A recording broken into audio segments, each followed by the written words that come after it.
17वीं सदी की बात है, जब पंजाब के कुछ लोग अपनी जमीन पर साधारण सी खुदाई कर रहे थे।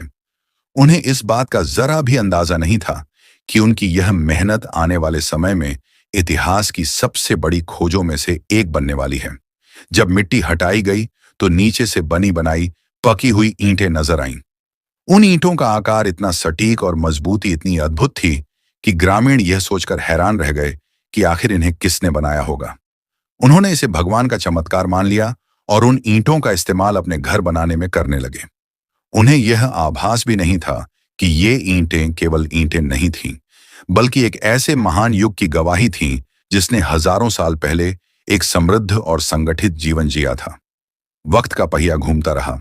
धीरे धीरे लोग इन ईंटों की असली अहमियत भूल गए। फिर आया साल 1921। इस साल पंजाब और सिंधु क्षेत्र में जब वैज्ञानिकों और पुरातत्वविदों ने योजनाबद्ध तरीके से खुदाई शुरू की, तो इतिहास का एक ऐसा पन्ना सामने आया जिसने पूरी दुनिया को चौंका दिया। धरती के नीचे से एक पूरी सभ्यता बाहर आने लगी। विशाल मकान, चौड़ी सड़कें, नालियां, बर्तन, गहने, खिलौने और यहां तक कि मूर्तियां भी मिली। इस खोज ने यह साबित कर दिया कि भारत की जड़ें उतनी ही पुरानी हैं जितनी मिस्र की नील नदी सभ्यता या मेसोपोटामिया की टिग्रिस यूफ्रेटिस सभ्यता। अब भारत भी दुनिया की सबसे प्राचीन सभ्यताओं की सूची में शामिल हो गया। सिंधु घाटी सभ्यता, जिसे हड़प्पा सभ्यता भी कहा जाता है, लगभग 4,500 साल पहले अपने शिखर पर थी। माना जाता है कि इस सभ्यता का आरंभ लगभग 2600 ईस्वी पहले हुआ और यह करीब 1900 ईस्वी पहले तक फली फूली। इस दौरान इसकी जनसंख्या 50 लाख से भी अधिक हो गई थी। यह सभ्यता इतनी विशाल थी कि इसका क्षेत्र आज के पाकिस्तान, उत्तर भारत, गुजरात, हरियाणा और अफगानिस्तान तक फैला हुआ था। सिंधु घाटी सभ्यता को खास बनाती है इसकी योजनाबद्ध शहरी व्यवस्था। उस समय जब दुनिया के अधिकांश हिस्सों में लोग छोटे छोटे गांवों और झोपड़ियों में रहते थे, तब यहाँ के लोग विशाल और योजनाबद्ध शहरों में रहते थे। इनकी सड़कें सीधी और एक दूसरे को काटती हुई बनाई गई थीं, जैसे आज के आधुनिक शहरों में होता है। मकान पकी हुई ईंटों से बने थे और 2 मंजिल तक ऊंचे होते थे। अमीर और गरीब के बीच का अंतर भी उनके घरों से झलकता था। अमीर बड़े और सुविधाजनक घरों में रहते थे, जबकि गरीब छोटे घरों में। लेकिन दिलचस्प बात यह थी कि हर घर में अलग बाथरूम बना होता था और कई घरों में तो फ्लश टॉयलेट भी मिले हैं। गंदे पानी को बाहर निकालने के लिए नालियों का अद्भुत सिस्टम था। घरों की नालियां गलियों की मुख्य नालियों से जुड़ी होती थीं और ये नालियां ढंकी हुई होती थीं। सोचिए, आज से 4000 साल पहले सफाई और सीवेज सिस्टम का इतना आधुनिक रूप मौजूद था। यह बताता है कि उस समय के लोग साफ सफाई और स्वास्थ्य के प्रति कितने सजग थे। इस सभ्यता के 2 सबसे बड़े और प्रसिद्ध शहर थे हड़प्पा और मोहनजोदड़ो। मोहनजोदड़ो का मतलब होता है मृतकों का टीला। इन शहरों में 30 से 40 हजार लोग रहते होंगे। यहाँ अनाज रखने के लिए विशाल भंडार मिले हैं, जिनसे पता चलता है कि अनाज को सुरक्षित रखने की व्यवस्था भी थी। मोहनजोदड़ो का महान स्नानागार आज भी इसकी पहचान है। ये एक बड़ा तालाब था जिसकी सीढ़ियां नीचे जाती थीं। इतिहासकार मानते हैं कि यहाँ धार्मिक अनुष्ठान होते थे या लोग इसे पवित्र स्नान के लिए इस्तेमाल करते थे। गांवों में रहने वाले लोग खेती बाड़ी और पशुपालन करते थे। वे गेहूं, जौ, कपास और तिलहन उगाते थे।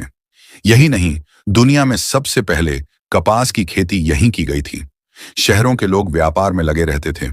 वे मेसोपोटामिया तक सामान भेजते थे। इस व्यापार में अनाज, कपड़ा, आभूषण और मिट्टी के बर्तन शामिल होते थे। यहाँ के लोग नावों और बैलगाड़ियों का उपयोग करते थे। सिंधु घाटी सभ्यता में पेशों की विविधता देखने को मिलती है। यहाँ सुनार थे जो सोने चांदी के गहने बनाते थे। कुम्हार थे जो सुंदर मिट्टी के बर्तन बनाते थे। बढ़ई थे जो लकड़ी का काम करते थे। खिलौने बनाने वाले भी थे जो बच्चों के लिए मिट्टी के छोटे छोटे खिलौने तैयार करते थे। इन खिलौनों में पहियों पर चलने वाली गाड़ियां और जानवरों की आकृतियां आज भी खुदाई से मिली हैं। महिलाओं की स्थिति भी यहाँ अच्छी रही होगी। खुदाई में बड़ी संख्या में महिलाओं की मूर्तियां मिली हैं, जिन्हें मातृ देवी की मूर्तियां कहा जाता है। ये इस बात का संकेत है कि स्त्रियों को सम्मान प्राप्त था और शायद समाज मातृसत्तात्मक भी रहा हो। महिलाएं धर्म और सामाजिक जीवन का महत्वपूर्ण हिस्सा थीं। सिंधु घाटी के लोग धार्मिक भी थे। वे मातृ देवी की पूजा करते थे। इसके अलावा वे प्रकृति के तत्वों को भी पवित्र मानते थे। जैसे आग, जल, पेड़ पौधे, सूरज और पशु। यह लोग मूर्ति पूजा भी करते थे, लेकिन अब तक कोई बड़ा मंदिर वहां से नहीं मिला है। ऐसा माना जाता है कि ये लोग खुले स्थानों या खेतों में पूजा करते थे। अगर ध्यान से देखें तो आज की भारतीय संस्कृति में भी इन मान्यताओं की छाप साफ दिखाई देती है। इतनी महान सभ्यता आखिर क्यों मिट गई? ये सवाल आज भी पूरी तरह से रहस्य है। इतिहासकारों ने कई कारण बताए हैं। कुछ मानते हैं कि सिंधु नदी बार बार बाढ़ लाती थी और इसने शहरों को तबाह कर दिया। कुछ कहते हैं कि कोई बड़ी महामारी फैली जिसने आबादी को खत्म कर दिया। कुछ विद्वान जलवायु परिवर्तन को कारण मानते हैं। उनका मानना है कि नदियां सूखने लगीं, खेत बंजर हो गए और लोग रहने योग्य जगह छोड़ने लगे। कुछ लोगों का मानना है कि बाहर से आए आक्रमणकारियों ने इसे नष्ट कर दिया, लेकिन इस बात का सबूत पक्का नहीं मिलता, क्योंकि खुदाई में हथियार बहुत कम मिले हैं। संभव है कि पतन के पीछे एक से अधिक कारण रहे हों। पहले बाढ़ आई होगी जिससे बड़ी संख्या में लोग मरे, फिर खाने पीने की भारी कमी हुई, लाशों से बीमारी फैली और महामारी ने और जानें ले ली। जो लोग बचे उन्होंने अपने घर छोड़ दिए और दूर दराज जगहों पर बस गए। धीरे धीरे यह महान सभ्यता इतिहास की गहराइयों में दफन हो गई, लेकिन सभ्यता मिट जाने के बावजूद उसकी विरासत आज भी हमारे बीच जीवित है। हमारी साफ सफाई की परंपरा, धार्मिक मान्यताएं, प्रकृति की पूजा और योजनाबद्ध बस्तियां हमें उसी सभ्यता की याद दिलाती हैं। यह हमें सिखाती है कि हजारों साल पहले भी हमारे पूर्वज आधुनिक सोच रखते थे और उन्होंने ऐसा समाज बनाया था जो संगठित और उन्नत था। सिंधु घाटी सभ्यता केवल ईंटों और अवशेषों का ढेर नहीं है, यह हमारी पहचान है। यह इस बात का प्रमाण है कि भारत का इतिहास हजारों साल पुराना और गौरवशाली है।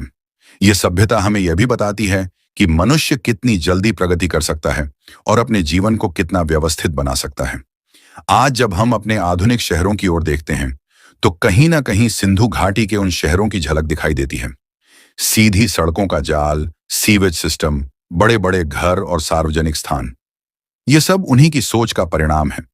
तो जब हम इस सभ्यता की ओर देखते हैं तो यह एहसास होता है कि हम केवल वर्तमान नहीं जी रहे हैं, बल्कि अतीत की उस धरोहर का हिस्सा हैं जो हमें निरंतर जोड़ती है। यह सभ्यता भले ही समाप्त हो गई, लेकिन उसकी आत्मा आज भी हमारे समाज और संस्कृति में सांस ले रही है।